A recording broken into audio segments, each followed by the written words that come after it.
Up from Slavery by Booker T. Washington. Chapter 11. Making their beds before they could lie on them. A little later in the history of the school, we had a visit from General J.F.B. Marshall, the treasurer of the Hampton Institute, who had had faith enough to lend us the first $250 with which to make a payment down on the farm. He remained with us a week, and made a careful inspection of everything. He seemed well pleased with our progress, and wrote back interesting and encouraging reports to Hampton. A little later Miss Mary F. Mackey, the teacher who had given me the sweeping examination when I entered Hampton, came to see us, and still later General Armstrong himself came. At the time of the visits of these Hampton friends, the number of teachers at Tuskegee had increased considerably, and most of the new teachers were graduates of the Hampton Institute. We gave our Hampton friends, especially General Armstrong, a cordial welcome. They were all surprised and pleased at the rapid progress that the school had made within so short a time. The colored people from miles around came to the school to get a look at General Armstrong, about whom they had heard so much. The general was not only welcomed by the members of my own race, but by the Southern white people as well. This first visit which General Armstrong made to Tuskegee gave me an opportunity to get an insight into his character such as I had not before had. I refer to his interest in the Southern white people. Before this I had had the thought that General Armstrong, having fought the Southern white man, rather cherished a feeling of bitterness toward the white South, and was interested in helping only the colored man there. But this visit convinced me that I did not know the greatness and the generosity of the man. I soon learned by his visits to the Southern white people, and from his conversations with them, that he was as anxious about the prosperity and the happiness of the white race as the black. He cherished no bitterness against the South, and was happy when an opportunity offered for manifesting his sympathy. In all my acquaintance with General Armstrong, I never heard him speak, in public or in private, a single bitter word against the white man in the South. From his example in this respect, I learned the lesson that great men cultivate love, and that only little men cherish a spirit of hatred. I learned that assistance given to the weak makes the one who gives it strong, and that oppression of the unfortunate makes one weak. It is now long ago that I learned this lesson from General Armstrong, and resolved that I would permit no man, no matter what his color might be, to narrow and degrade my soul by making me hate him. With God's help, I believe that I have completely rid myself of any ill feeling toward the Southern white man, for any wrong that he may have inflicted upon my race. I am made to feel just as happy now when I am rendering service to Southern white men as when the service is rendered to a member of my own race. I pity from the bottom of my heart any individual who is so unfortunate as to get into the habit of holding race prejudice. The more I consider the subject, the more strongly I am convinced that the most harmful effect of the practice to which the people in certain sections of the South have felt themselves compelled to resort, in order to get rid of the force of the Negro's ballot, is not wholly the wrong done to the Negro, but in the permanent injury to the morals of the white man. The wrong to the Negro is temporary, but to the morals of the white man the injury is permanent. I have noted time and time again that when an individual perjures himself in order to break the force of the black man's ballot, he soon learns to practice dishonesty in other relations of life, not only where the Negro is concerned, but equally so where a white man is concerned. The white man who begins by cheating a Negro usually ends by cheating a white man. The white man who begins to break the law by lynching a Negro soon yields to the temptation to lynch a white man. All this, it seems to me, makes it important that the whole nation lend a hand in trying to lift the burden of ignorance from the South. Another thing that is becoming more apparent each year in the development of education in the South is the influence of General Armstrong's idea of education, and this not upon the blacks alone, but upon the whites also. At the present time there is almost no Southern state that is not putting forth efforts in the direction of securing industrial education for its white boys and girls, and in most cases it is easy to trace the history of these efforts back to General Armstrong. Soon after the opening of our humble boarding department, students began coming to us in still larger numbers.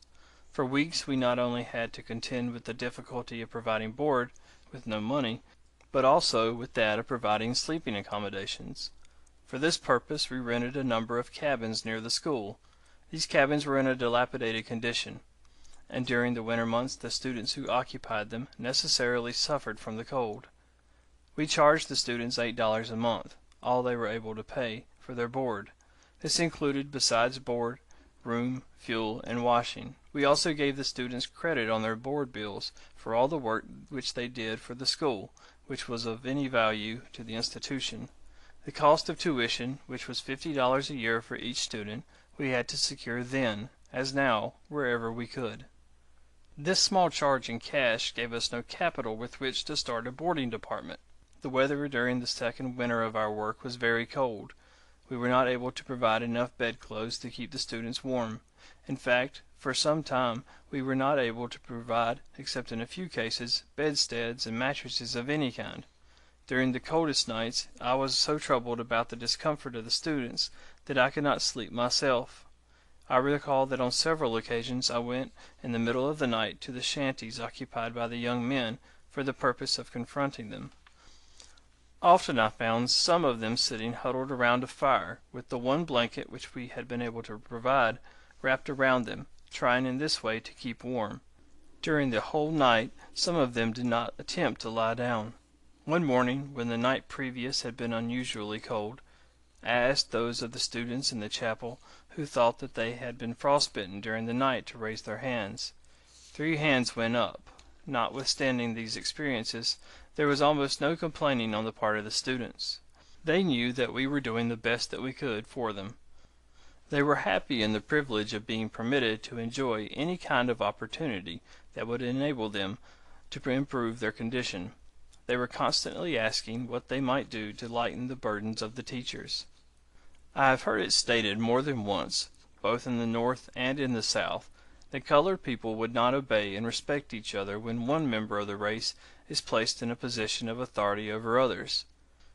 In regard to this general belief in these statements, I can say that during the 19 years of my experience at Tuskegee I never, either by word or act, have been treated with disrespect by any student or officer connected with the institution.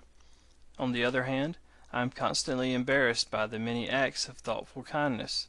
The students do not seem to want to see me carry a large book, or a satchel, or any kind of burden through the grounds.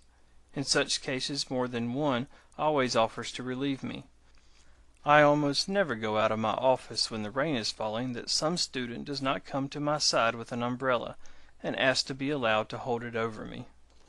While writing upon this subject, it is a pleasure for me to add that in all my contact with the white people of the South, I have never received a single personal insult. The white people in and near Tuskegee, to an especial degree, seem to count it as a privilege to show me all the respect within their power, and often go out of their way to do this. Not very long ago I was making a journey between Dallas, Texas, and Houston. In some way it became known in advance that I was on the train. At nearly every station at which the train stopped, numbers of white people, including in most cases of the officials of the town, came aboard and introduced themselves, and thanked me heartily for the work that I was trying to do for the South. On another occasion, when I was making a trip from Augusta, Georgia, to Atlanta, being rather tired from much travel, I rode in a Pullman sleeper. When I went into the car, I found there 2 ladies from Boston whom I knew well. These good ladies were perfectly ignorant, it seems, of the customs of the South, and in the goodness of their hearts insisted that I take a seat with them in their section. After some hesitation I consented. I had been there but a few minutes when one of them, without my knowledge, ordered supper to be served for the 3 of us. This embarrassed me still further. The car was full of Southern white men, most of whom had their eyes on our party. When I found that supper had been ordered, I tried to contrive some excuse that would permit me to leave the section, but the ladies insisted that I must eat with them. I finally settled back in my seat with a sigh, and said to myself, "I am in for it now, sure." To add further to the embarrassment of the situation, soon after the supper was placed on the table, one of the ladies remembered that she had in her satchel a special kind of tea which she wished served, and as she said she felt quite sure the porter did not know how to brew it properly, she insisted upon getting up and preparing and serving it herself. At last the meal was over, and it seemed the longest one that I had ever eaten. When we were through, I decided to get myself out of the embarrassing situation, and go to the smoking room, where most of the men were by that time, to see how the land lay. In the meantime, however, it had become known in some way throughout the car who I was. When I went into the smoking room, I was never more surprised in my life than when each man, nearly every one of them a citizen of Georgia, came up and introduced himself to me, and thanked me earnestly for the work that I was trying to do for the whole South. This was not flattery, because each one of these individuals knew that he had nothing to gain by trying to flatter me. From the first I have sought to impress the students with the idea that Tuskegee is not my institution, or that of the officers, but that it is their institution, and that they have as much interest in it as any of the trustees or instructors. I have further sought to have them feel that I am at the institution as their friend and adviser, and not as their overseer. It has been my aim to have them speak with directness and frankness about anything that concerns the life of the school. 2 or 3 times a year I ask the students to write me a letter, criticizing or making complaints or suggestions about anything connected with the institution. When this is not done, I have them meet me in the chapel for a heart-to-heart talk about the conduct of the school. There are no meetings with our students that I enjoy more than these, and none are more helpful to me in planning the future. These meetings, it seems to me, enable me to get at the very heart of all that concerns the school. Few things help an individual more than to place responsibility upon him, and to let him know that you trust him. When I have read our labor troubles between employers and employees, I have often thought that many strikes and similar disturbances might be avoided if the employers would cultivate the habit of getting nearer to the employees, of consulting and advising them, and letting them feel that the interests of the two are the same. Every individual responds to confidence, and this is not more true of any race than of the Negroes. Let them once understand that you are unselfishly interested in them, and you can lead them to any extent. It was my aim from the first at Tuskegee to not only have the buildings erected by the students themselves, but to have them make their own furniture, as far as was possible. I now marvel at the patience of the students while sleeping upon the floor while waiting for some kind of bedstead to be constructed, or at their sleeping without any kind of a mattress while waiting for something that looked like a mattress to be made. In the early days we had very few students who had been used to handling carpenter's tools, and the bedsteads made by the students then were very rough and very weak. Not unfrequently when I went into the students' rooms in the morning I would find at least 2 bedsteads lying about on the floor. The problem of providing mattresses was a difficult one to solve. We finally mastered this, however, by getting some cheap cloth and sewing pieces of this together as to make large bags. These bags we filled with the pine straw, or, as it is sometimes called, pine needles, which we secured from the forest near by. I am glad to say that the industry of mattress making has grown steadily since then, and has been improved to such an extent that at the present time it is an important branch of the work which is taught systematically to a number of our girls, and that the mattresses that now come out of the mattress shop at Tuskegee are about as good as those bought in the average store. For some time after the opening of the boarding department we had no chairs in the students' bedrooms, or in the dining rooms. Instead of chairs we used stools, which the students constructed by nailing together 3 pieces of rough board. As a rule, the furniture in the students' rooms during the early days of the school consisted of a bed, some stools, and sometimes a rough table made by the students. The plan of having the students make the furniture is still followed, but the number of pieces in a room has been increased, and the workmanship is so improved that little fault can be found with the articles now. One thing that I have always insisted upon at Tuskegee is that everywhere there should be absolute cleanliness.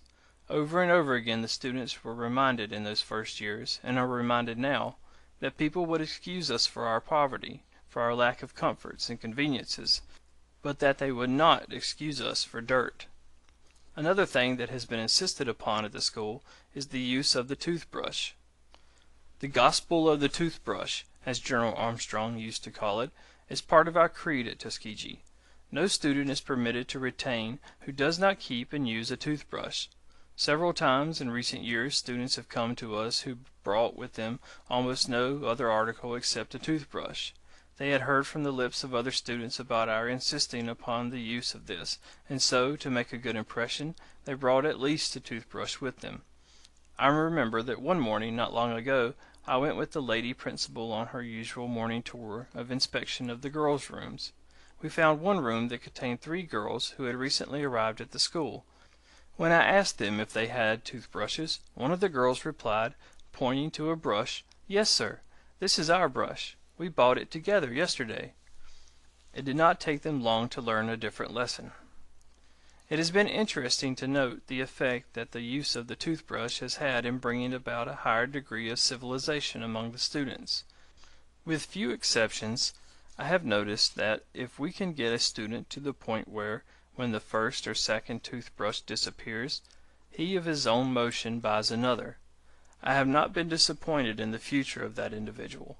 Absolute cleanliness of the body has been insisted upon from the first. The students have been taught to bathe as regularly as they take their meals. This lesson we began teaching before we had anything in the shape of a bathhouse.